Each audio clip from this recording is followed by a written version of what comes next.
Should we be excited? Should we not be excited? Leeds United are about to sign this guy, Dominic Calvert-Lewin, pending a medical. We'll wait and see how that goes, everybody. But I'm going to be here and I'm going to try give you guys the reasons why as Leeds United might have gone for DCL, why it could be a positive signing.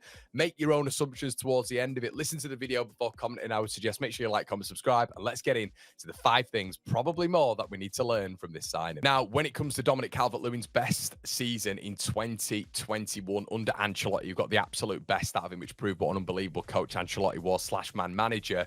The thing that I noticed potentially in that season was basically the crossing.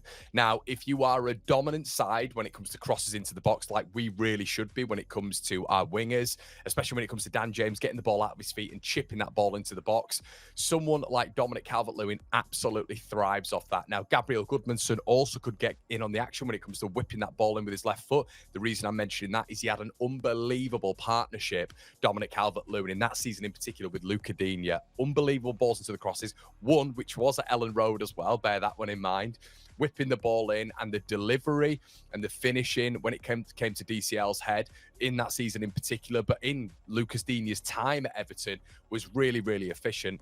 What you get with James Rodriguez, which is really important when we're looking at maybe a partnership with El Canouse as well, coming into that central attacking midfield role / right wing role, is those chipped pinpoint balls in, which James Rodriguez used to do all the time. DCL's movement is very, very good in the penalty area as well. So getting that central attacking midfielder / right winger who's just going to peel off, put those balls into the box. We know El Canouse can get an assist. He can create chances as well. So that could be a perfect combination there as well. And Gabby Goodmanson might be encouraged to whip those balls in. But the big thing is Ancelotti encouraged those wingers to get to the byline, including the fullbacks, and whip the balls in. That was what Ancelotti wanted to feed Dominic Calvert-Lewin. I think Everton went away from that. I think Everton fans would even admit that in the chat when it comes to different managers and different expectations. I think if you work centrally with Dominic Calvert-Lewin, building up that way, it doesn't work. You've got to be out wide, put the ball into the box. And when you look at the comparison, I've seen a lot of fans talking about him compared to Patrick Bamford. You know, you look at Dominic Calvert-Lewin's aerial rate when it comes to success, he's in around 60%. Patrick Bamford's at 35%. His link-up plays better than Patrick Bamford. He wins more free kicks in the final third than Patrick Bamford. There's no real conversation when it comes to in-game stats and how in-game Dominic Calvert-Lewin is at an elevated level in terms of build-up. So when you look at Luca Digne and when you look at James Rodriguez, obviously the service, someone like DCL, was really efficient. But when you look at the others as well, Andros is 2021 when it comes to out-and-out wingers. Andros Townsend, decent crosser, I would say. Decent crosser, but not near enough. I'd say Damari Gray was in there as well. Direct runner, but inconsistent crossing quality, in my opinion. Anthony Gordon, it was a breakout season for him in around 21, 22, so very, very inconsistent. Richarlison, is he an out-and-out winger? I'm not sure. Then you go into the next season. I'd probably say the best crosser of the ball from out wide is Dwight McNeil. Strong crosser, but once again, in a team that struggled to create. Jack Harrison joined. Danjuma, who for me is a little bit more of a dribbler than a crosser. So you kind of look at the wingers. Lewis Dobbin was in around that sort of, you know, centre-forward offensive point. Jack Harrison there again. Shamiti. So what I'm trying to say is, everybody, when you look at his service and when you look at Everton being some of the lowest scorers in the last 4 seasons in the Premier League, not getting beyond 36, I believe, poor supply is something that we have to bear in mind here. And that is point 1 and 2, really. When you look at the supply to Dominic Calvert-Lewin, when he has been fit, it hasn't been good. It hasn't been good whatsoever. And we're talking about Jack Harrison. I know he's come back to Leeds, but when you look at the quality of him in terms of wing play, it is not good enough. And we all know that. And the others there, in terms of direct crosses to aid someone like Dominic Calvert-Lewin, they're not there either, everybody. So when you look at his injury record as well, from 21 to 24, he's never played more than 26 league matches in a season. In 21, 22, 17 appearances, only 15 starts. Hamstring injuries, 22, 23, 17 appearances. Hamstring injuries again, 23 to 24. 32 appearances, but 26 starts. But you look at it overall over the past 2 seasons, everybody, and you break it down really for a sustained period over the last 2 years, he's only missed in the 24-25 season 10 games. And it's a lot, of course, it's a lot.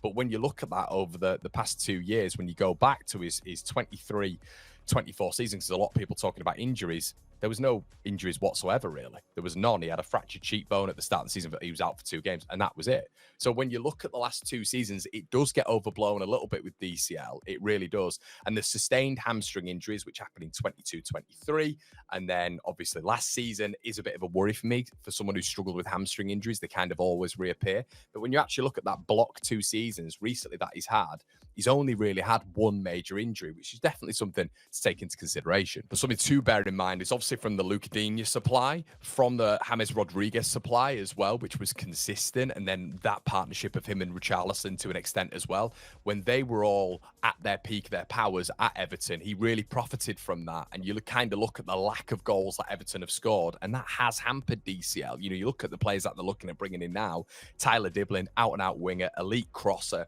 You look at someone like Ingame in Jai as well, who's a little bit more of a dribbler. Jack Grealish as well to put the ball into the box. They could have been elite suppliers for someone like Dominic Calvert-Lewin, so he could have thrived there, really. As I've mentioned, when you're looking at Everton's system under Ancelotti, it was heavily wing dependent. You know, you look at the crosses in, we've mentioned Lucadinha, we've mentioned James Rodriguez to an extent as well. When it comes to James, when it comes to Nonto, potentially when it comes to Ramzani, and hopefully another winger.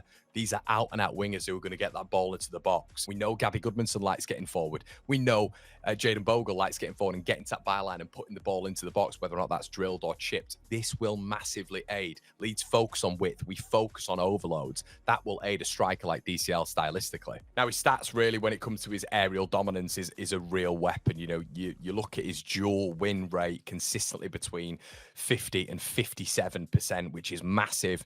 His cross threat, even when not scoring, his presence draws centre-backs. It's opening space for second balls, and this could massively benefit the likes of Nonto, Anton Stack bombing on forward. If Leeds are in and around the second balls and DCL is occupying centre-backs, that is going to be massive for us picking up those second balls and working off him, which is what we wanted throughout pre-season, really, when it comes to targeting a striker. So if you look at it, and we have a little bit of a look at last season, Leeds United on average were delivering into the box over 8 crosses per game. If Leeds United are able to do that, and Dominic Calvert-Lewin is to maintain a significantly decent injury record, you are going to see some goals from Dominic Calvert-Lewin, 100%. I think something else to look at as well is his work rate and link-up play. So across the last 4 seasons, his pass completion in attacking third hovered around the 75 to 80% marker, which is huge. It basically means that when the ball hits him, whether or not it be his head, whether or not it be his chest, whether or not even it's his feet, there's a lot of variation there when it comes to his link-up play. He's very, very effective at drawing fouls or drawing our players into him so they can work off him. That's what we've spoken about through the entire of pre-season, being able to get out of a low block and hit the striker. I've already mentioned this as well when it comes to buying fouls. He's very, very good at gaining territory, using his body extremely well at 6'2" as well. He really competes with those centre-backs. And if he's able to do that for Leeds United, that is going to be massive relief for us if we are under sustained pressure. If Leeds keep him high up the pitch and feed him early, his link play is going to be a real asset for Leeds in the Premier League. Now, there has been a decline in return. Let's have a quick look at the statistics and the low risk and potentially big reward here when it comes to Leeds United. In 2021, 16 goals, 0.5 goals per match. 21-22, 5 goals, 0.35 goals per match. 22-23, 2 goals, 0.15 goals per match, probably his worst season. 23-24, 7 goals, 0.29 goals per match.